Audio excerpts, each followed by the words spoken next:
Information.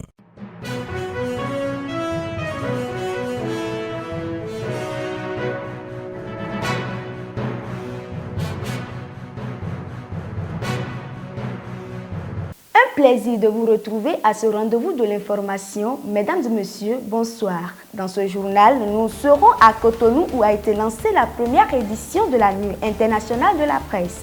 Un rendez-vous qui réunit des professionnels des médias venus de plusieurs pays d'Afrique, d'Europe et des États-Unis autour des débats sur la presse. Il sera également question de la célébration de la fête nationale des producteurs de coton qui s'est tenue ce 12 juin 2026 dans la cité des Kobourou. Cette célébration a connu la présence de producteurs, autorités et acteurs de la filière, éléments à suivre dans ce journal. Et puis, pour l'actualité hors de nos frontières, nous serons avec Nyon Fleur Dagui. De nouveau, bonsoir. Je vous l'annonçais en titre. Parakou a été, ce vendredi 12 juin, la capitale du monde agricole béninois.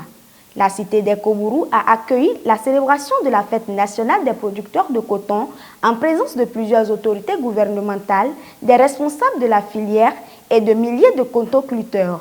Une occasion de saluer les performances du secteur et de réaffirmer l'engagement des pouvoirs publics en faveur de cette culture de rente, pilier de l'économie nationale. Suivez.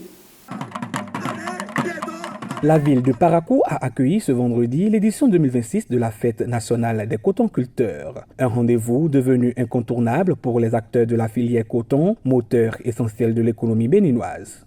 La fête qui nous réunit aujourd'hui est avant tout un hommage aux braves femmes et hommes qui consacrent leur énergie, leur savoir-faire et leur courage à la production du coton, pilier essentiel de notre économie nationale. Cette célébration a réuni autorités gouvernementales, élus communaux, structures techniques et partenaires de la filière autour d'un même objectif, reconnaître les efforts des producteurs et réfléchir aux défis du secteur. Malgré cette baisse de production, le Bénin demeure encore le premier pays producteur de coton de l'Afrique. J'adresse à tout le personnel permanent et occasionnel de l'interprofession toute ma satisfaction pour votre sens du travail bien fait. Je reste convaincu que des progrès supplémentaires sont encore possibles. Pour relancer durablement la production, plusieurs réformes ont été engagées. L'ambition affichée est de renforcer la productivité, améliorer l'encadrement des producteurs et consolider la compétitivité de la filière. Nommé il y a seulement quelques jours à la tête du ministère de l'Agriculture, le ministre a profité de l'occasion pour présenter sa vision et les solutions envisagées. Au-delà donc de ces problèmes structurels, quelles sont les solutions que nous apportons ? Je vais vous énoncer ici deux innovations majeures que nous allons apporter à la filière coton. La toute première, il s'agit du système de citerne que chaque exploitation cotonnière devrait s'en doter. C'est des systèmes économes avec des canons d'irrigation pouvant envoyer l'eau, n'est-ce pas, sur 25 à 30 mètres. La deuxième innovation, ce serait la dérivation fluviale. Comme je l'ai dit, on va aborder cette innovation avec courage. Irrigation, mécanisation, amélioration de la fertilité des sols et gouvernance des coopératives figurent parmi les priorités annoncées pour permettre au Bénin de retrouver ses performances d'antan. Moment fort de cette fête, la remise de récompenses aux meilleurs producteurs, aux coopératives les plus performantes ainsi qu'aux unions communales ayant enregistré les meilleurs résultats. Pour les lots que vous apercevez déjà, et qui seront distribués aux lauréats. Ils sont composés de véhicules pick-up 4x4, des tricycles, des motocyclettes, des roues semeuses, des appareils de traitement, du matériel informatique. C'est déjà une grande satisfaction. L'enjeu est devenu aujourd'hui une concurrence. Tous les producteurs, même les amours qui nous écoutent, feront de sorte que eux-mêmes soient cités au cours de la campagne 26-27. À travers cette initiative, les responsables de la filière entendent stimuler l'émulation entre producteurs et encourager davantage de performances pour les campagnes à venir. Le défi que le chef de l'État nous a lancé, 700 000 tonnes de coton. Le chef de l'État est prêt à vous retourner 7 milliards de francs CFA si vous faites net 700 000 tonnes. Entre reconnaissance du mérite, annonce de réforme et ambition renouvelée, la Fête nationale des cotonculteurs 2026 aura surtout été l'occasion de réaffirmer la place stratégique du coton dans le développement économique du Bénin.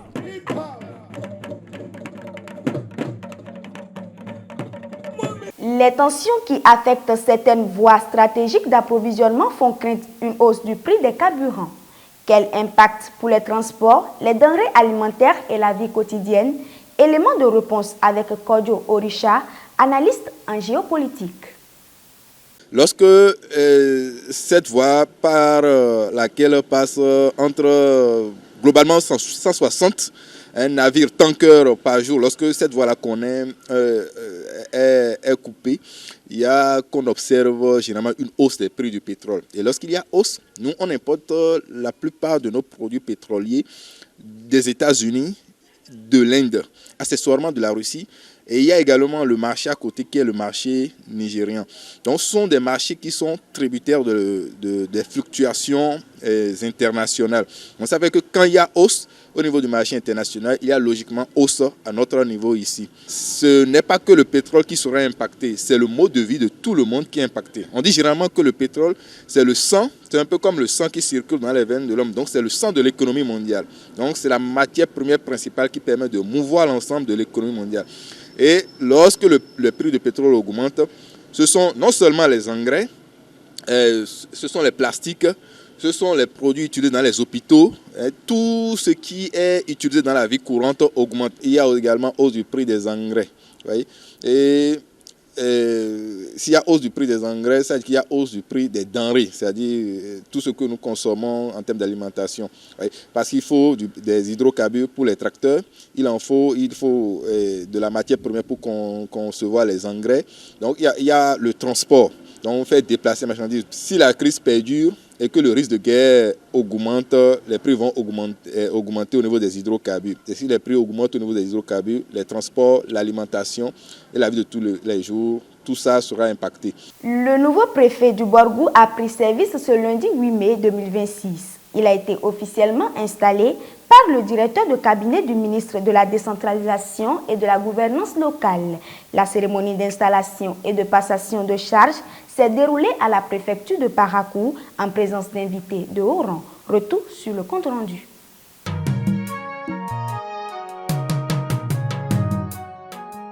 Un seul département, mais 8 communes sont à présent sous son autorité. Les charges du préfet du Borgou pèsent désormais officiellement sur les épaules de Maître Abdul Shakour Naro Assouma. Ce lundi 8 juin 2026, à la salle de conférence de la préfecture, a eu lieu la cérémonie officielle de son installation. Monsieur le préfet sortant, chers amis et frères que j'appelle affectueusement mon fofo, au nom du ministre de la Décentralisation et de la Gouvernance locale, je vous dis merci. Merci pour le service rendu à la nation. Monsieur le préfet entrant, recevez par ma voix les chaleureuses félicitations de monsieur le ministre de la Décentralisation et de la Gouvernance locale, celles des autres acteurs du secteur de la décentralisation et de la déconcentration pour la confiance que le chef de l'État, son Excellence, monsieur Roumiad Ouadaï, a bien placée en vous. Monsieur le préfet, vous êtes le dépositaire de l'autorité de l'État dans le département. Vous êtes également garant de l'unité des fils et des filles de ce département, du respect des textes juridiques et de la mise en cohérence des politiques publiques dans les 8 communes de votre ressort territorial. Sur ce, monsieur le préfet entrant, je vous installe officiellement au nom du ministre de la Décentralisation et de la Gouvernance locale dans vos fonctions. Au cours de cette cérémonie, c'est un bon aîné fier et reconnaissant d'un service bien rendu au département du Borgou que le préfet sortant Djibril Maman Sissé a transmis le flambeau à son successeur en le rassurant de sa disponibilité à l'accompagner. Monsieur le préfet entrant, chers frères, vous prenez les rênes d'un département très sensible.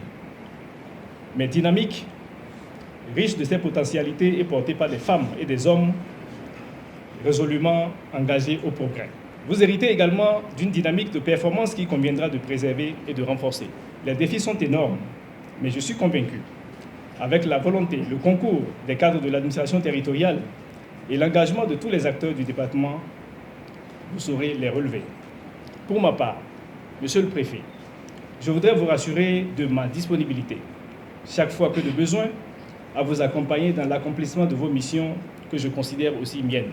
Quant à Maître Abdoul Chakour Naro Assouma, il a pris la tête de la gouvernance du Borgou en toute connaissance et conscience des lourdes responsabilités qui lui sont confiées.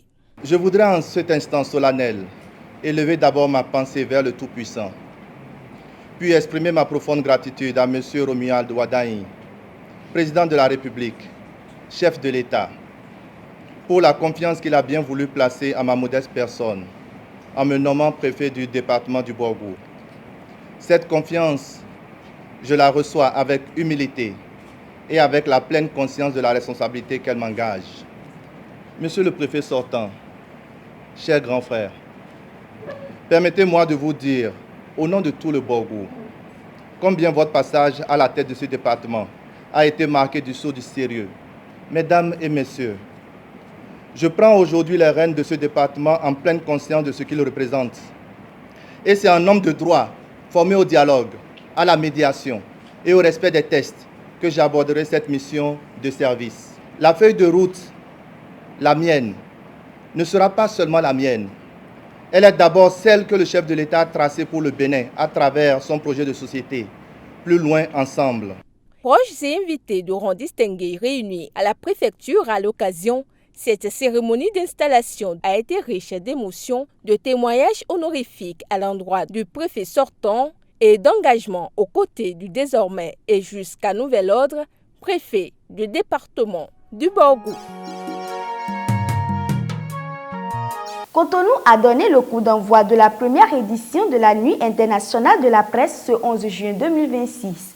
À la cérémonie de lancement, des délégations venues de plusieurs pays d'Afrique, mais également d'Europe et des États-Unis, se mobilisent pour soutenir une initiative qui place la presse au cœur des débats et des coopérations. Ola grâce à Dieu, Junis Setonji. Quand vous n'avez pas l'information, quand vous ne savez pas communiquer, vous n'avez rien. Ce 11 juin 2026, Cotonou marque le début d'un événement inédit en République du Bénin, la première édition de la Nuit internationale de la presse qui se tiendra du 11 au 13 juin. À l'occasion de la cérémonie de lancement, les regards se sont tournés vers le monde des médias avec des délégations venues de plusieurs pays d'Afrique réunies pour partager une même ambition, valoriser le journalisme et renforcer la coopération entre professionnels. On est là aujourd'hui pour discuter de notre sort, de notre travail, qui est un travail très noble mais difficile à exécuter. Cette expérience nous permettra également de continuer le combat qui est le nôtre, à savoir celui d'une presse libre, une presse qui contribue à bâtir la paix, une presse qui nous permettra également de sortir de la pauvreté. Pendant plusieurs jours, conférences, échanges et rencontres offriront un cadre d'expression aux acteurs des médias venus discuter des défis actuels du métier, liberté de l'information, éthique, sécurité des journalistes et lutte contre la désinformation. Une dynamique qui traduit la volonté de faire de cette nuit un rendez-vous fédérateur au service de la vérité et de l'intérêt général. À travers cet événement, nous célébrons certes l'excellence, mais surtout, nous célébrons notre solidarité. Nous rêvons désormais d'une presse plus unie, plus solidaire que jamais. Car une presse africaine unie est une presse qui pèse. Une presse divisée est une presse ignorée. Regardons les problèmes en face et ensemble, apportons des solutions. Soyons honnêtes et véridiques. Notre profession va mal sur plusieurs fronts. D'abord, la précarité. Trop de journalistes travaillent sans contrat, sans protection sociale et payés au lance-pierre. Cet événement s'annonce comme un véritable carrefour des idées, un lieu d'échange où se rencontrent les voix d'horizons divers pour construire ensemble un avenir meilleur pour le journalisme. Pour cette première édition, nous allons honorer les confrères et les consoeurs et pourquoi pas nous honorer nous-mêmes. Parce que généralement nous parlons des autres, nous oublions de parler de nous-mêmes et surtout penser à tous les confrères, à toutes les consoeurs qui sont malades. Nous souhaiterions simplement que la présente manifestation, à terme, épouse effectivement le format continental, pour qu'elle puisse se tenir chaque fois dans une capitale choisie. Ceci participera à la volonté d'intégration et d'inclusion qui anime les jeunes générations sur les pas de ceux qui, depuis des décennies, militent pour le panafricanisme. La Nuit internationale de la presse s'impose déjà comme un rendez-vous incontournable pour tous ceux qui croient en la puissance des mots et en l'importance d'une presse libre et indépendante. L'actualité internationale à présent avec Yonfleur Dagui. Bonsoir à toutes et à tous. Voici l'essentiel de l'actualité internationale. En République démocratique du Congo, la situation sanitaire demeure préoccupante. 4 semaines après la déclaration officielle de la 17e épidémie d'Ebola dans la province de l'Uturi, à l'est du pays, les autorités sanitaires africaines alertent sur une propagation toujours active du virus. Selon le Centre africain de contrôle et de prévention des maladies, l'épidémie est loin d'être maîtrisée. Son directeur général Jean Kazeya indique que le virus continue de circuler. À ce jour, 676 cas confirmés et 136 décès ont été enregistrés. Sur le plan diplomatique, les regards restent tournés vers le Moyen-Orient. Alors que le président américain Donald Trump affirme qu'un accord visant à mettre fin au conflit serait proche, l'Iran se montre plus prudent. Téhéran précise qu'aucune décision définitive n'a encore été prise, tempérant ainsi l'optimisme affiché par Washington concernant une éventuelle signature dans les prochains jours. Dans un tout autre registre, place au sport avec le coup d'envoi de la Coupe du Monde 2026. La compétition a débuté le 11 juillet au Mexique par une victoire du pays hôte face à l'Afrique du Sud sur le score de 2-0. Organisée conjointement par le Mexique, les États-Unis et le Canada, cette édition réunira les meilleures sélections du monde à travers 104 rencontres. C'est la fin de ce tour d'horizon de l'actualité internationale. Merci de votre attention et à très bientôt. Voilà qui met un terme à cette édition du journal. Merci de nous avoir suivis. Portez-vous bien.